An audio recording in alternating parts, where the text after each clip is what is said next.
നോക്കി ഇതിൽ എവിടെയുള്ളത്. അപ്പൊ ഇതിന്റെ 9-ാം പേജിൽ നോക്കി. 10 കിതാബിൽ 10 കിതാബാണല്ലോ. അതിൽ ഒരു കിതാബ്, 1-ാമത്തെ കിതാബ് തന്നെ നോക്കിയപ്പോ അതിൽ കാണുന്നത് എന്താ? കൈ വെക്കേണ്ടത് എവിടെയാണ്? വലത്തെ കൈയിനെ പിടിക്കണം, ഇടത്തെ കൈയിന്റെ മണിബന്ധത്തെ പിടിക്കണം.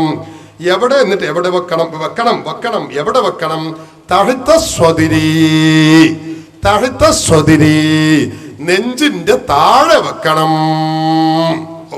10 കിതാബിലുള്ളത് നേരെ മറിച്ചാണ് എന്ന് കരുതിയിട്ട് ആ സാധു മുജാഹിദായത്. എന്നാ നമുക്ക് അയാൾക്ക് ഇതൊന്ന് ഫാക്സ് ചെയ്ത് കൊടുത്ത് ആളെ വേഗം സുന്ദിക്ക് രക്ഷപ്പെടുത്തിക്കൂടെ? ആ ഏടാ കൂടുന്നത് കഴിച്ചിലായിക്കൂടെ? ഇതിന്റെ പേരിൽ മുജാഹിദ് ആവണോ?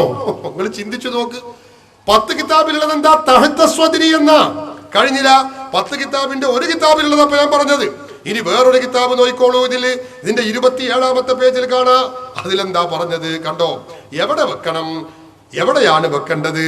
കൈ വെക്കുമ്പോ എവിടെ വെക്കണം? ഇതിന്റെ 27-ാമത്തെ പേജിൽ പറയുന്നു, ആ കൈ വെക്കേണ്ടത് അവൻ നെഞ്ചിന്റെ താഴെ, പൊക്കിളിന്റെ മീതെ.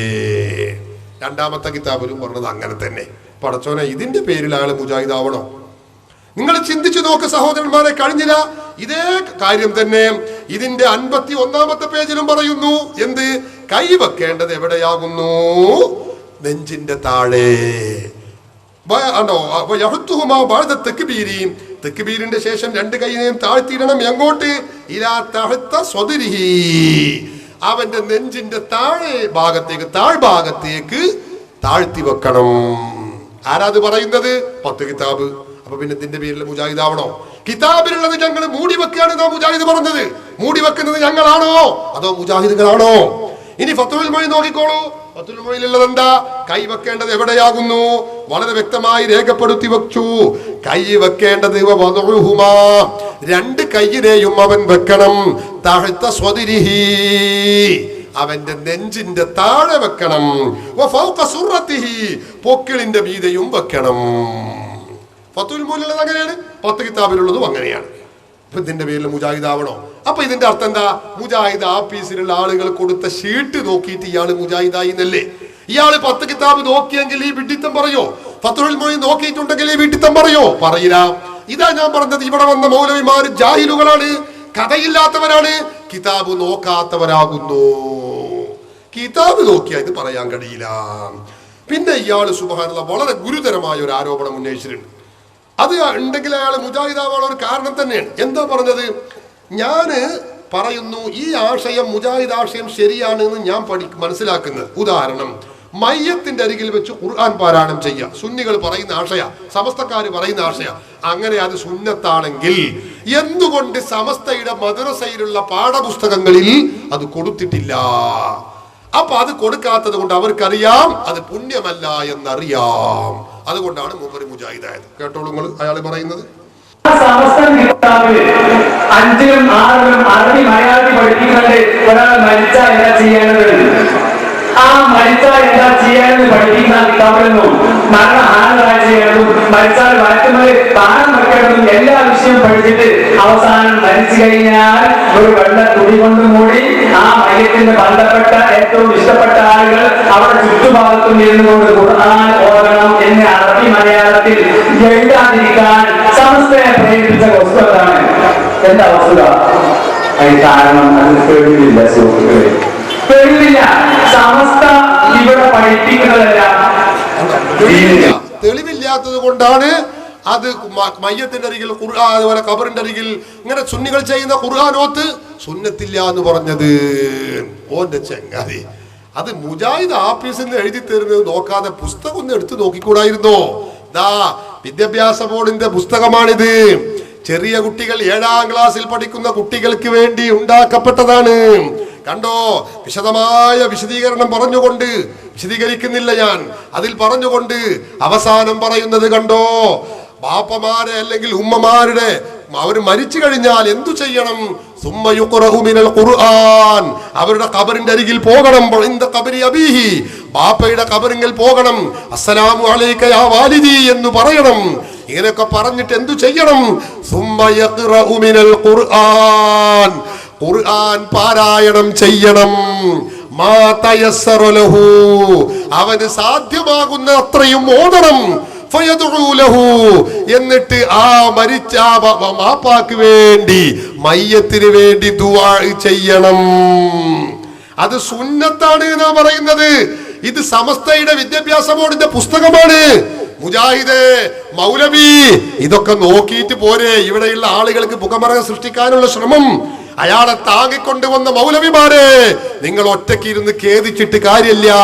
യാ ഹസ്രത്താ എന്ന് പറഞ്ഞ് കരഞ്ഞിട്ട് യാതൊരു കാര്യമില്ല. നിങ്ങൾ ഇപ്പൊ വീണിരിക്കുന്നത് ആഴമേറിയ കയത്തിലാണ് എന്ന വസ്തുത നിങ്ങൾ മനസ്സിലാക്കണം. ഇത് 7ാം ക്ലാസ്സിലെ പുസ്തകം. ഇനി നിങ്ങൾക്കറിയോ 10ാം ക്ലാസ്സിലെ പുസ്തകമാണിത്. ഈ പുസ്തകത്തിൽ പറയുന്നത് എന്താണ്? വിശദമായ ഭാഗങ്ങൾ, മയ്യത്തിന്റെ അരികിൽ പോകുന്ന വിഷയം, തഅസിയത്തിന്റെ വിഷയം, ഖബറിന്റെ അരികിൽ പോകുന്ന വിഷയം, അവിടെയൊക്കെ പറഞ്ഞു വിശദീകരിച്ചുകൊണ്ട് പറയുന്നത് എന്താണ്? വഖിറാഅത്തു വയുസന്നു, സുന്നത്താണ് എന്ന് പറഞ്ഞ് അത് അവസാനം പറയുന്നു വഖിറാഅത്തു മാ തയസ്സറ മിനൽ ഖുർആൻ, ഖുർആനിൽ നിന്ന് അവർക്ക് അറിയാവുന്നത്, അവർക്ക് എളുപ്പമായി തോന്നുന്നത് ഖുർആൻ പാരായണം ചെയ്യലും സുന്നത്താകുന്നു. വദ്ദുആഉ ബഅദഹാ, അതിനുശേഷം ദുആ ചെയ്യലും സുന്നത്താകുന്നു. ഞങ്ങളെ സുന്നി വിദ്യാഭ്യാസ ബോർഡ് അല്ലെ മദ്രസ വിദ്യാഭ്യാസ ബോർഡ് അതിന് പറഞ്ഞിട്ടുള്ളതാണ് മൗലവിമാരെ. ഇതൊക്കെ ഞങ്ങളെ മദ്രസയിൽ പഠിപ്പിക്കുന്ന ആശയങ്ങളാണിത്. ഇത് ഇല്ല എന്ന് പറഞ്ഞ് കളവ് പറയണ്ട. അതിന്റെ പേരിൽ മുജാഹിദായിട്ടുണ്ടെങ്കിൽ നിങ്ങൾക്ക് തിരിച്ചു വരാൻ സമയമായിട്ടുണ്ട് എന്നാണ് എനിക്ക് പറയാനുള്ളത്. ഞാനൊരൊറ്റ കാര്യവും കൂടി പറയട്ടെ, വിശദീകരിക്കാൻ സമയമില്ല. മുജാഹിദുകൾക്കുള്ള ഒരു സവിശേഷതയായി ഈ മൗലവി പറയുന്നത് എന്താണ്? മുജാഹിദുകളും സുന്നികളും സമസ്തയും തമ്മിലുള്ള വ്യത്യാസം, സമസ്ത മുമ്പ് പറഞ്ഞതൊക്കെ മാറ്റി പറയുന്നു, മുജാഹിദ് മാറ്റി പറഞ്ഞിട്ടില്ല. കേട്ടോളൂ കേട്ടോളൂ, അയാൾ പറയട്ടെ. ഈ സമസ്ത ആലിമീങ്ങൾ പറയുന്നതാണ് പൂർണ്ണമായും ശരിയെന്ന് അംഗീകരിക്കുന്ന ഈ ആളുകൾ ഒന്ന് ആത്മാർത്ഥമായി ചിന്തിക്കാറുണ്ട്. സമസ്ത മുമ്പ് പറഞ്ഞതും ഇപ്പൊ പറഞ്ഞതും വ്യത്യാസം ഉണ്ടോ? ഇവിടെ ആരാണ് എന്ന് നിലനിൽക്കുന്നത്? ഇവിടെ ഇസ്ലാമിക പ്രസ്ഥാനം ആദ്യം പറഞ്ഞതും ഇന്ന് പറഞ്ഞതും ഒന്നല്ലേ? സമസ്ത മുമ്പ് പറഞ്ഞതും ഇന്ന് പറഞ്ഞതും ഏതാണ്? അന്ന് പറഞ്ഞത് എന്താ? തവസ്സുൽ സുന്നത്താണ്, ഇസ്തിഗാസ പുണ്യകർമ്മമാണ്. അതുപോലെ തന്നെ മരിച്ചിടത്ത് ഖുർആൻ ഓതണം, മയ്യത്ത് കൊണ്ടുപോകുമ്പോൾ ദിക്റ് ചൊല്ലണം, ഖബറുകൾ പോയി ഖുർആൻ ഓതണം, അവിടെ തൽഖീൻ ചൊല്ലണം, ആണ്ട് കഴിക്കണം, അടിയന്തരം കഴിക്കണം, സ്ത്രീകൾ ജുമുഅക്ക് പോകാൻ പാടില്ല, ജമാഅത്തിന് പള്ളിയിലേക്ക് പോകാൻ പാടില്ല. അതുപോലെ തന്നെ മരിച്ചിടത്ത് മയ്യത്തിന് വേണ്ടി ഗുണം കിട്ടാൻ വേണ്ടി ഭക്ഷണം വിതരണം ചെയ്യണം. ഇങ്ങനെ തുടങ്ങി ഒട്ടേറെ കർമ്മങ്ങൾ ഞങ്ങൾ പറഞ്ഞുകൊണ്ടിരിക്കുന്നത് ഏതൊക്കെയുണ്ടോ ഞാൻ നേരത്തെ ഇവിടെ വിശദീകരിച്ചല്ലോ.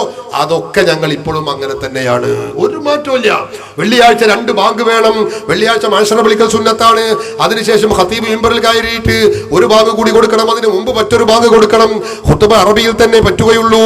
ഇതൊക്കെ ഞങ്ങൾ അന്ന് പറഞ്ഞത് ഇപ്പോഴും അങ്ങനെ തന്നെ, ഞങ്ങൾക്ക് ഒരു മാറ്റമില്ല. പിന്നെ നയപരമായ കാര്യങ്ങളിൽ അല്ലറ ചില്ലറ വ്യത്യാസങ്ങളൊക്കെ അത് എല്ലാ സംഘടനകളും ഉണ്ടാകും, അത് മുജാഹിദുകൾക്കുമുണ്ട്. അത് എതിർക്കട്ടെ. അപ്പൊ ഞാൻ തെളിവ് സഹിതം മൗലവിമാരെ കൊണ്ട് തന്നെ ഞാൻ തെളിയിപ്പിക്കും ഇൻഷാ അല്ലാഹ്. അപ്പൊ അത്ര ഞാൻ പറയുന്നുള്ളൂ. അതേ അവസരത്തിൽ മുജാഹിദുകളോ അവര് മാറ്റിയിട്ടുണ്ട്, എല്ലാ ദിവസവും മാറ്റിക്കൊണ്ടിരിക്കുന്നു. പക്ഷെ മുജാഹിദ് പ്രസ്ഥാനത്തിന്റെ ഗുണമെന്താ?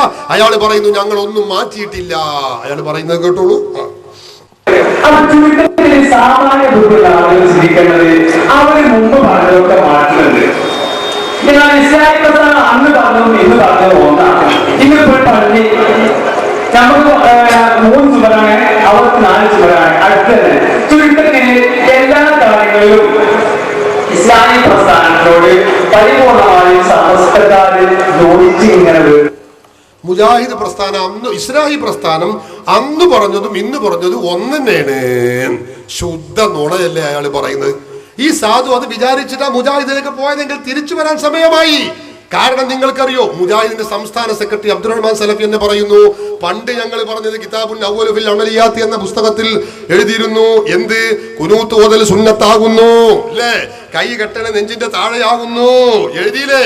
അതുപോലെ തന്നെ കുനൂത്ത് സുന്നത്താ, കൂട്ടുപ്രാർത്ഥന സുന്നത്താണ്, തറാവി 20 റക്അത്താണ്. മുജാഹിദ് എഴുതിയ അവരുടെ കിതാബുൽ അവ്വലു ഫിൽ അമലിയാത്ത് എന്ന അവരുടെ മൗലവിമാർ എഴുതിയ പുസ്തകം എന്റെ കൈവശമുണ്ട്, ഞങ്ങളുടെ എല്ലാവരുടെയും കൈവശമുണ്ട്. ഇപ്പോഴോ? ഇപ്പൊ അത് ചെയ്യൽ അനാചാരമാണ്, ഇപ്പൊ അത് ചെയ്യാൻ പാടില്ല. തറാവി 20 നിസ്കരിക്കാൻ പാടില്ല, കൈ നെഞ്ചിന്റെ താഴെ കെട്ടാൻ പാടില്ല സഹോദരന്മാരെ. അതുപോലെ 2 ബാങ്ക് പാടില്ല. അങ്ങനെ എല്ലാ വിഷയത്തിലും മാറ്റം. മാറ്റം ഉണ്ടായിട്ടുണ്ട് എന്ന് ഞങ്ങൾ പറയല്ല, അബ്ദുറഹ്മാൻ സലഫി പറയുന്നത് കേട്ടോളൂ നിങ്ങൾ. അയാൾ പറയട്ടെ. ഇപ്പൊ ചിലപ്പോ ഇങ്ങനെ